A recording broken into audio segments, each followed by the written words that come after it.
Nasubukan mo na bang magluto ng sardines in tomato sauce? Kung hindi pa, para sa'yo ang video ito. Dahil dito ay magluluto tayo ng homemade sardines in tomato sauce. Simulan na natin ang ating pagluluto. Mayroon nga tayo ditong isdang tamban. Baligid, tinanggalan ko na ito ng hasang at bituka. Gagawin natin dito ay tatanggalin natin itong ulo saka itong parting buntot.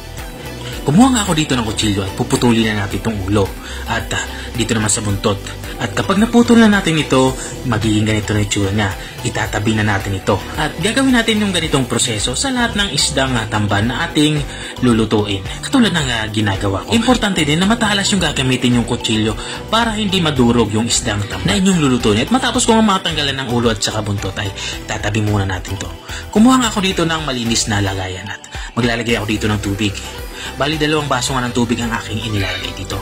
Matapos kung malagyan ng tubig, lalagyan din natin ito ng asin. 2 kutsarang asin nga yung aking hinahalo dito. Tutunawin lang natin ito gamit itong ating kutsara. At matapos natin matunaw yung ating inilagay na asin, ay ilalagay na din natin itong ating mga isdang tambang lulutuin. Ang tawag sa ganitong proseso ay brining. Dito ay pinapalabas natin yung mga dugo-dugo na nagagaling dito sa ating isdang tamban. At ibabrine natin mga kalahating oras. At habang binabrine natin yung ating isdang tamban, ay kumuha na ako dito ng pressure cooker. Pinainit ko to at naglagay na din ako ng mantika. At kapag uminit ng mantika ay nilagyan ko na ito ng bawang. Bali yung bawang ay pinitpit ko lang at saka hindi ako ng maliliit. Naglagay na din ako dito ng pulang sibuyas. Pero kung wala kayong sibuyas ay okay lang naman puting sibuyas. At maglalagay na din ako dito ng kamatis. Bali sa kamatis naman ay hiniwa ko lang dito ng maliliit saka maninipis din.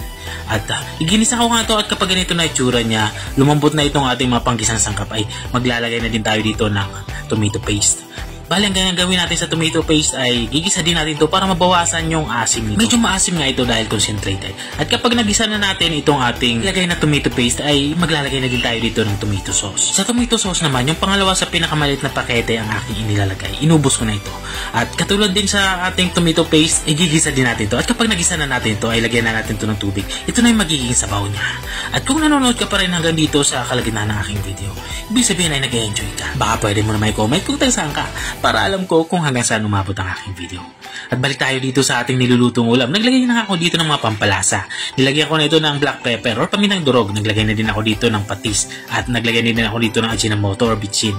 At sa parte ito ay naglalagay na ako ng asukal. Makakatulong yung asukal para maging balanse yung lasa ng ating sabaw. At dito sa parte ito ay naglalagay na din ako dito ng siling labuyo.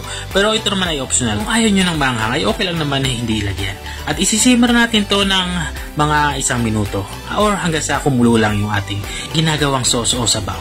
At makalipas nga ng 1 minuto ay kumulo na nga ito at binuksan ko na ito. Dito naman sa parting ito ay ilalagay na natin itong ating isdang tamban. Gagawin ko nga lang ay ibubuhos ko lang ito ng dahan-dahan. At ayusin lang natin, ililayer lang natin ito para hindi tayo mahirapan mamaya sa pagkukuha at hindi ito madurog.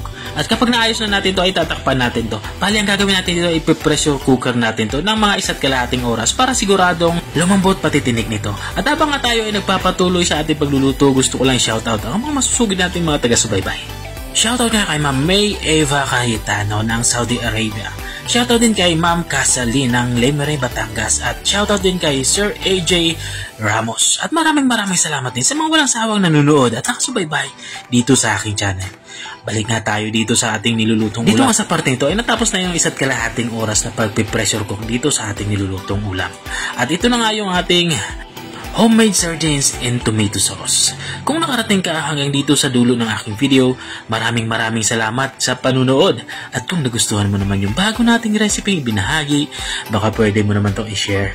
O siya, hanggang dito na lang ako. Kita-kita ulit sa mga susunod yung mga videos. Paalam! Bye-bye!